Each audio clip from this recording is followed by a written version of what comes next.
আল্লাহ পাক রমাদানকে ফরজ করেছেন একটা উদ্দেশ্যে, যাতে করে আমরা তাকওয়া অবলম্বন করতে পারি। আর তাকওয়া কি? যেটা বাজারে কিনতে পাওয়া যায় না। যালিকাল কিতাব লা রাইবা ফি হুদাল লিল মুত্তাকিন। কোরআন এমন একটা কিতাব, যে কিতাবে কোনো সন্দেহ নেই, এটা মুত্তাকিদের জন্য হেদায়াত। এই যে মুত্তাকি কারা? আল্লাযীনা ইউমিনুনা বিল গায়ব, যারা গায়েবে বিশ্বাস করে। আল্লাহ, মালায়েকা, আসমানি কিতাব, নবী রসুলগণ, পরকাল, ভাগ্যের ভালো মন্দ, ইমানের 6টা পিলার সবই গায়েব। যারা এই গায়েবে বিশ্বাস করে, মনে বিশ্বাস করে, মুখে স্বীকার করে, কাজে বাস্তবায়ন করে। ওয়া ইউকিমুনাস সালাহ, এই বিশ্বাসের পাশাপাশি যারা সালাত কায়েম করে। ওয়া মিম্মা রাযাকনাহুম ইউনফিকুন, এবং তাদেরকে যে রিজিক দেয়া হয়েছে, এই রিজিক থেকে তারা আল্লাহর পথে ব্যয় করে, যাকাত দেয়, দান সাদাকা করে। এবং মুহাম্মদ সাল্লাল্লাহু আলাইহি ওয়াসাল্লামের কাছে যা নাজিল করা হয়েছে, এই কিতাব আল কোরআন এবং এর পূর্ববর্তী কিতাবগুলোর প্রতিও তারা ঈমান রাখে, বিশ্বাস রাখে। এরাই তারা যারা সফল, যাদেরকে মুত্তাকি বলা হচ্ছে। তাকওয়া কি জিনিস? আল্লাহ ভীতি। নবী সাল্লাল্লাহু আলাইহি ওয়াসাল্লাম বলছেন, আত-তাকওয়া হাহুনা, তাকওয়া হচ্ছে কলিজার মধ্যে, কলবের মধ্যে। আমার দাড়ি, টুপি, জুব্বা, পাগড়ি থাকতে পারে, কিন্তু আমার কলবে কতটুকু তাকওয়া আছে এটা আল্লাহ ছাড়া কেউ জানেন না। তাকওয়া সম্পূর্ণ আল্লাহ জানেন একজন ব্যক্তির মধ্যে কতটুকু তাকওয়া আছে।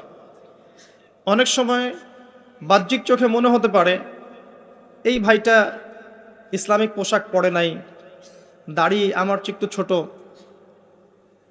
চলাফেরা কেমন জানি, সুন্নতি পোশাক নাই, ওঠা বসা চলাফেরা কেমন মনে হচ্ছে। কিন্তু কে জানে যে তার মনের মধ্যে এমন তাকওয়া থাকতে পারে যার কারণে সে আমার চেয়ে বেশি সম্মানিত হতে পারে না? আবার অনেক সময় মনে হতে পারে যে আমি এইসব চেয়ারে বসে আছি, বড় বড় ওয়াজ করছি, নসিহত করছি, অনেক বড় বড় কথা বলছি, কোরআন এবং সুন্নাহর সামাজিক কথা বলছি, পলিটিক্যাল কথা বলছি, কোরআন সুন্নাহ থেকে কথা বলছি, দেখে মনে হচ্ছে আমার পুরো দেহটা তাকওয়ায় ভরপুর। এমন হতেও পারে যে আমার চেয়ে আপনার তাকওয়া বেশি আছে। কে জানে? এটা শুধু আল্লাহ জানেন। এবং এই তাকওয়াই হচ্ছে আল্লাহর কাছে সম্মান পাওয়ার একমাত্র মানদণ্ড। তাই এখানে একটা নসিহত হচ্ছে, আল্লাহর কাছে নিরপরাধ থাকার চেষ্টা করেন, মানুষের কাছে না। আল্লাহর কাছে ফেয়ার থাকেন, আল্লাহর কাছে আপনি নিষ্পাপ থাকার চেষ্টা করেন, মানুষের কাছে না। আল্লাহর কাছে ভালো হন, দেখবেন আল্লাহ রাব্বুল আলামিন মানুষের মনের মধ্যে আপনার জন্য ভালোবাসা সৃষ্টি করে দেবেন ইনশাআল্লাহ। মানুষের কাছে নয়, লোক দেখানো বিষয় নয়। লোক দেখানো বিষয়টাকে রিয়া বলা হয়, এটা একটা গোপন শিরক। তাকওয়াই একমাত্র মানদণ্ড যা আল্লাহর কাছে সম্মানের মানদণ্ড হিসেবে গৃহীত। বংশ, ভাষা, দেশ বা জাতি বা বর্ণ, রক্ত, এগুলো তাকওয়ার মানদণ্ড নয়। এগুলো আল্লাহর কাছে সম্মানের মানদণ্ড নয়। এটা আগে ভালো করে আমাদেরকে বুঝতে হবে। আর সেই ব্যক্তি মুত্তাকি নিঃসন্দেহে, যে আল্লাহকে ভয় করে, আল্লাহর আদেশগুলোকে মেনে চলে, আল্লাহর নিষেধগুলোকে বর্জন করে, নবী সাল্লাল্লাহু আলাইহি ওয়াসাল্লামের তরিকা মতো চলে, কোরআন এবং সুন্নাহর আলোকে জীবন গড়ে, ইনশাআল্লাহ আমরা বলতে পারি এই ব্যক্তি মুত্তাকি। তারপরেও এই ব্যক্তি চূড়ান্তভাবে জান্নাতে যাবে কি যাবে না, এই কথা আল্লাহ ছাড়া কেউ বলতে পারেন না। আসেন, উমর রাদিয়াল্লাহু আনহু একজন সাহাবীকে বলছেন, আপনি কি আমাকে বলতে পারেন তাকওয়া কাকে বলে? উমর রাদিয়াল্লাহু আনহুকে বলা হচ্ছে, হে আমিরুল মুমিনিন, আপনি কি কখনো কাটা বিছানো পথে হেঁটেছেন? উমর রাদিয়াল্লাহু আনহু বলছেন, হ্যাঁ হেঁটেছে। কিভাবে হেঁটেছেন? আমরা সতর্কতার সাথে পা ফেলেছি। ওই সাহাবী বলছেন, এটাই হচ্ছে তাকওয়ার উদাহরণ।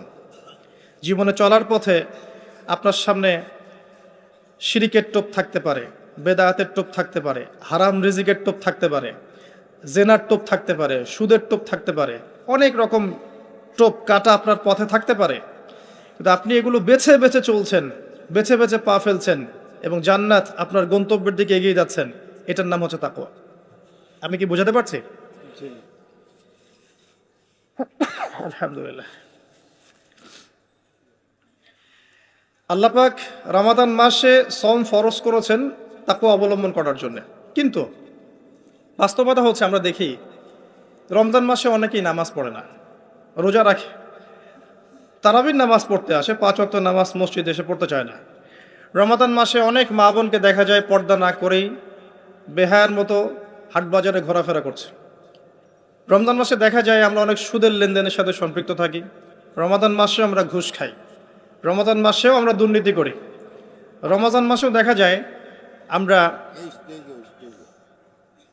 এই যে অশ্লীল মুভিজগুলো, টিভি, তারপরে এই যে থিয়েটার, আপনার ফ্যাশন শো, আপনার পর্নোগ্রাফি, সিরিয়াল, এইগুলো অনেকে দেখি। রমজান মাসেও আমরা এই কাজগুলো করি। রমজান মাসে অনেক হোটেলে দেখা যায় পর্দা টাঙানো আছে, ভিতরে খাবার খাওয়া হচ্ছে। রমজান মাসে অনেক কিছু দেখা যায় যেগুলো আসলে তাকওয়ার খেলাফ। রমজান মাসে রোজা রেখে যদি মানুষ এগুলো করে, পাশাপাশি হিংসা করে, গীবত করে, মিথ্যা কথা বলে, অশ্লীল কথা বলে, ঝগড়া করে, মারামারি করে, ইত্যাদি ইত্যাদি, তাহলে কি সম তাকওয়া নিয়ে আসবে? এই রোজা কি আমার জীবনে তাকওয়া নিয়ে আসবে? রোজার উদ্দেশ্য হচ্ছে তাকওয়া অবলম্বন করা। আসুন প্র্যাকটিক্যালি কি করতে পারে আমি শুরু থেকে বলছি। প্রথমত, রমজান মাস আসার আগে আমাদেরকে একটা হাদিস মাথায় রাখতে হবে। একটা হাদিস, মাত্র একটার কথা বলছি, হাদিস অনেক আছে, আমি একটার কথা বলছি। নবী সাল্লাল্লাহু আলাইহি ওয়াসাল্লাম বলেছেন, যে ব্যক্তি রমজান মাসকে পেল, যে ব্যক্তি রমজান মাসকে পেল কিন্তু তার গুনাহ মাফ করাতে পারল না, সেই ব্যক্তি ধ্বংস হোক। এই কথাটা মাথায় রাখবো আমরা।